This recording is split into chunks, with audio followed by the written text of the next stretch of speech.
Welcome one, welcome all. Guys, this is the introduction of my new channel, Lucky's Locker Room. Strictly Celtics talk. Actually, let me change that. 99.5% Celtics talk. We'll talk a little bit about other NBA stuff, other NBA news. But mainly it's the Celtics everything. I've been wanting to touch the channel for so long.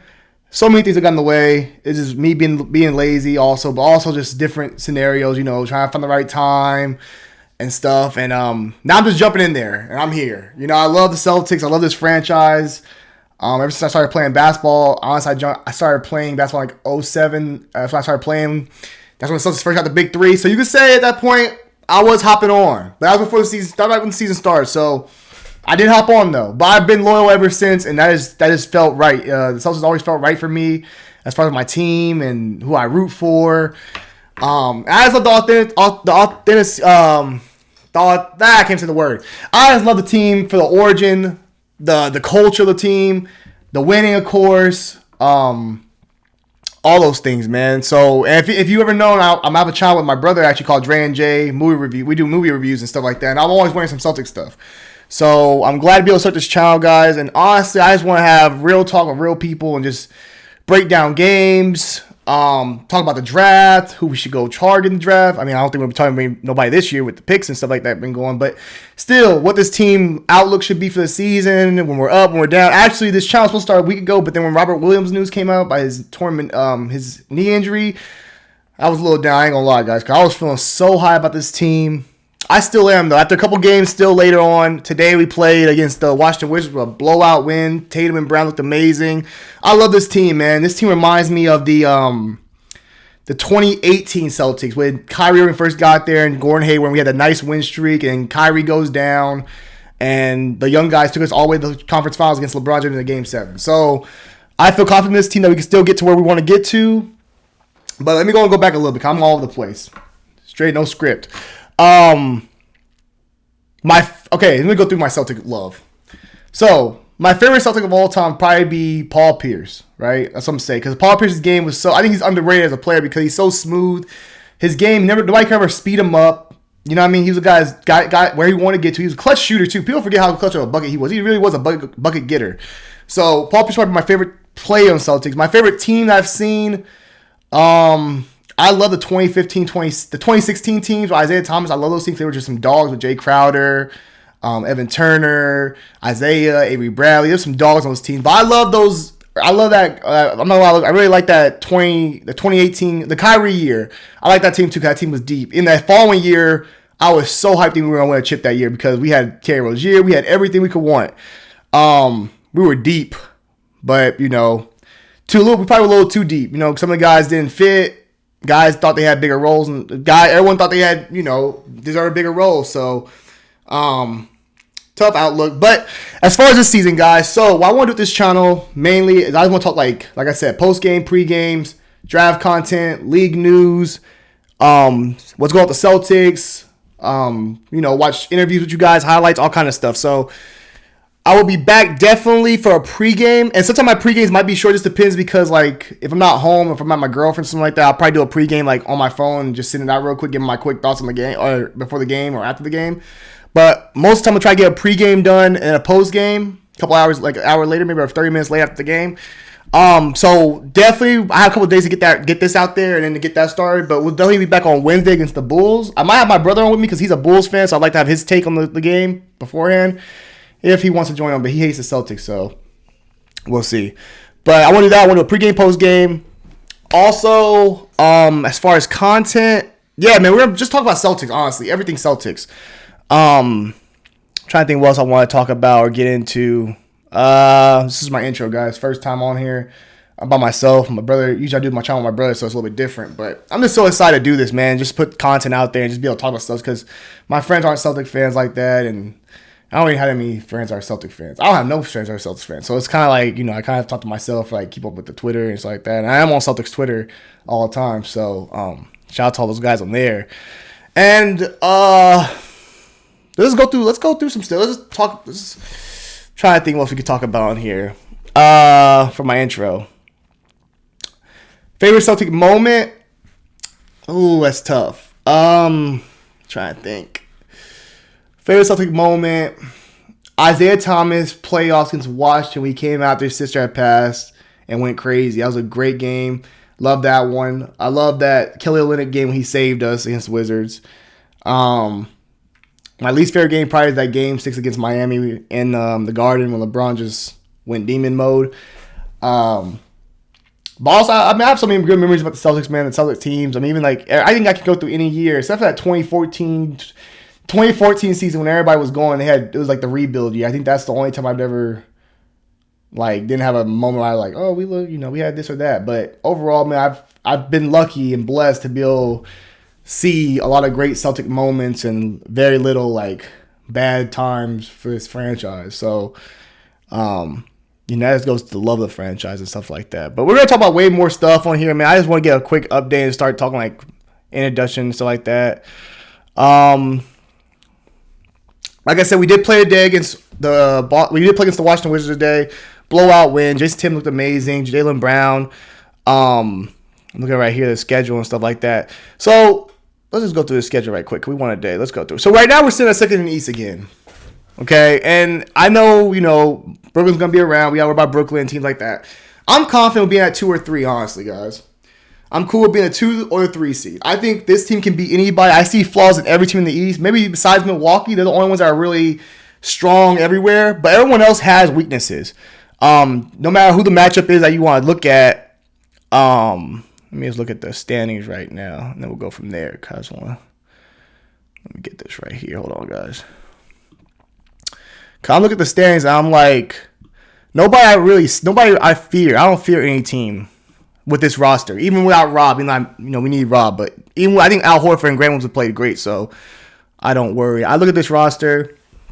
So right now we're at the 2, a game up. We're like pretty much a game up on Milwaukee, and we play them Thursday, so that should be interesting. I think we play them Thursday. So if I look at this right now, we're at 2. We will play probably either Cleveland or Atlanta. I feel good against the team, even though Cleveland has the size. I feel like Cleveland doesn't have enough scoring ability on the perimeter. Neither do they have the guys that can guard Jason Tatum and Jaylen Brown. So I think we can beat them in a 5-game series, maybe 6. Atlanta, I feel good against them because they've been inconsistent all year. Even though Trae Young's a beast, I feel like we have Marcus Smart, Derek White. We throw bodies at them. And also, I think we just have better wings. I think, honestly, a lot of these matches I look at, we have the better wings in these matches. And the better 2 players. Honestly, I'm not going to lie. I mean, maybe Atlanta, Trae Young's better than Jaylen Brown if you want to say, but I look at those matchups, and I think if we get Brooklyn down the road or any of these teams, only time I fear is Milwaukee. Like I said, Miami, I think has the Miami game. I don't take that much from because we were just first game without Rob. We had a bad fourth quarter. Also, Jason Tatum didn't get no calls in that game, so that's a big problem. Also, I think that's been a problem for years. Jason Tatum get them superstar calls like he should, but Miami doesn't scare me. Milwaukee's the only one. Philly, I think Philly's solid, but I feel like they're kind of old. Especially, they're not that athletic. On the perimeter. So I feel like we can beat them with our wings. Joel Embiid's a problem, and having Rob would help with that. But I still believe in Daniel Tice coming off and be able to play some kind of role with this team. Al Horford's a solid defender. He's always been solid on Joel Embiid, and so I'm looking at that. And I'm looking at that. I think we can beat them also. Chicago's young. DeMar DeRozan had some good scores, especially if they get Lonzo Ball back. They'll be tough. But I just don't see them as. I think they'll be solid, but I just don't see them being us either. Just because I look at Jason Tatum, Jaylen Brown, the wings. I think we shoot it better from the 3. I think they have problems. I think part of the problem with them is where they get their score off the bench. So I think we can definitely beat them also. I like Derek White. I think he's gonna find. I think he's finally getting his shot back. I think coming in when he first got here, I know that shot was the one thing that was kind of like off for him. I know he shot pretty good percentage for his career as far as in San Antonio. But I look at even Josh Richardson. Josh Richardson, when he got here, had came off his worst shooting season with Dallas and Philly, and people thought he was nothing. And we got him for a trade. Came over here, which I love Josh Richardson. I wish we could have kept him, but came over here and started playing really well. Started shooting the ball really well. Was very effective. I think Derek White's in the same way. I think eventually the shots are gonna start falling. I like how he plays. I like that he's either pass or shoot. Don't do too much ball handling. I think that's good because we already have Jason Tatum, Jaylen Brown. We need guys to fit around those guys. That works. I like Derek White. I think he'll be fine. I'm excited about this playoff push. I think we can really make some noise. I think Robert Williams going down does hurt because he is our best free roaming defender, especially in the paint, and he brings the energy on the offensive aspect, offensive possessions because of the rebounding and stuff like that, and the putbacks. But I think we can be solid. But I love this team, man. This team's been amazing. It's been so fun to watch, especially how the season started off with this team. Starting off so slow, just having inconsistent nights. You're just like, man, the people talking the noise on the outside. And that's another reason why I want to start the channel, because I feel like there's so much, like, you go watch ESPN, which I watch ESPN because sometimes, entertaining and Fox and stuff like that, Fox Sports.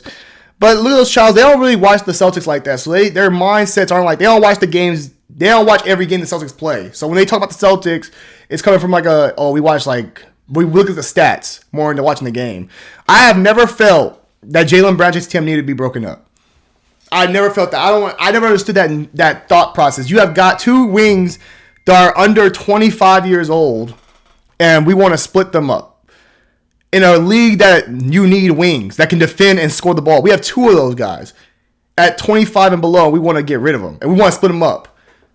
Made no sense to me. I know some people want to Bradley Beal. It made no sense to me. None of that made sense to me. The only way I trade Jaylen Brown if I'm getting an upgrade that fits that upgrade. And I didn't see who was out there. I think Jaylen Brown has so much potential. I think he's gotten better every year, which is so great to see because I remember when he first got in the league, a lot of people thought he was a slasher. He can just, couldn't shoot consistently like that, just athletic, can get to the rim. But now he's really upped his game. He can handle the ball, come out the pick and roll, can shoot the spot up, can shoot off the dribble, mid-range, whatever you want, he can get you. So I love his game. Glad he's developing, especially one of ours. And the relationship with him and Jason Tatum is amazing. I don't know if you saw with Draymond Green. He talked to Draymond, Draymond's podcast. He actually spoke about it. Him and Jaylen Brown's relationship, and said that they love playing together. They help each other out, and they're helping each other's game. So I never understood it. I'm glad Brad Stevens knew, because I'm glad Brad Stevens knew, like, hey, I didn't put guys around these guys. That was the biggest problem. We just need to have the wrong pieces. Love Romeo Langford. Semi Ojeleye. But those guys, the problem with those guys, they were getting too many minutes. Semi Ojeleye should not be getting playoff minutes. Romeo Langford does not need playoff minutes. Those guys are young guys that need to mature, and they're not ready to play right now with those guys. So I'm glad we made the move we made. Shout out to Brad Stevens in his first year as a GM, making great moves. Love Trader Dan, but Brad's really making them trades, making moves. So excited about that. But yeah, guys, I feel confident. So I can't wait to come back on here on Wednesday with you guys and talk pregame, Chicago Bulls game, go through everything, stats, what happened the last time we played them, and go through postgame with you guys, see what happens after the fact. I think we're going to be fine. We're playing well. Ime Udoka should be coach of the year. That's my guy. But yeah, man, this team has been so much fun to watch right in December. I think by mid-December, I started seeing improvement, especially Christmas Day. I thought, hey, we made some steps forward. So been a great season. Especially on the back end. Glad to see Ime Udoka finally getting some praise, because I know a lot of people were on his head at the beginning of the year for lineups and rotation and stuff like that, and playing two bigs. So yeah, man. And shout out to Brad. I think this team, we've done a lot this year, man. From where we started to where we are now at the 2 seed, possibly still we get the 1 seed if we want to. We'll probably end up at 2 or 3. I'm happy, man. So shout out to the Celtics. Shout out to this franchise. I can't wait to come back and talk more Celtics basketball with you guys. We'll be back Wednesday for the pregame against Chicago. I'll probably have my brother on because he's a Bulls fan, so it'll be cool to have him on, give his perspective, and then we'll go into our postgame after that. But actually, let me see what the schedule. I know we got Milwaukee coming up actually soon too. That's why I'm like, let me see. I know we have my Chicago on Wednesday, which I think we'll take out. I think we handle Chicago. Last time we played Chicago at the house, I remember we were up on them big time, and then we I don't know. That was back when we were giving up fourth quarter leads and stuff like that. So, if I could look at this, let me see. Here we go. So we have on Wednesday we'll have New York. Oh no, I'm all the way off. I'm on back at the beginning of the season. Hold on, let me get down here. My bad, guys. So we're sitting at, Chicago on Wednesday, Thursday, Milwaukee. So back-to-back. And Sunday, we got Memphis. 3 games, are going to be tough games. Could really put us in position because Memphis, they've been playing well, even without John Morant, even without all the guys. They just beat Phoenix the other night. Milwaukee's tough. I think they're still trying to find positioning as well. So we're going to be playing them. All 3, honestly, Memphis probably the only one that's probably solidified at 2, I think. But Chicago and Milwaukee still trying to make moves as far as standings-wise. So I think they're going to come in with their best players ready to come play. So those 2 games will be interesting. That Memphis game can be a tough one also. I hope we can win all 3 of those. But I can't wait to talk about these games. So I'll be back Wednesday, Thursday, and Sunday for the pre and post game. But guys, this is going to keep it kind of short. I got to do the editing and stuff like this. My first video. But thank you guys for tuning in. Lucky's Locker Room. It's going to be a nice ride, guys. We're going to do a lot of content. So if you love Celtics basketball and you want consistent content, my bad. If you want to see consistent content, come here because I'm going to have it every day for you guys with something new, what's going on, the latest. I plan to do a lot this channel. I want to do a lot. So thank you guys for tuning in. Much love. This is not a franchise. This is a lifestyle over here in Boston. Shout out to the Celtics. Kelly Green and White is why I bleed. We out.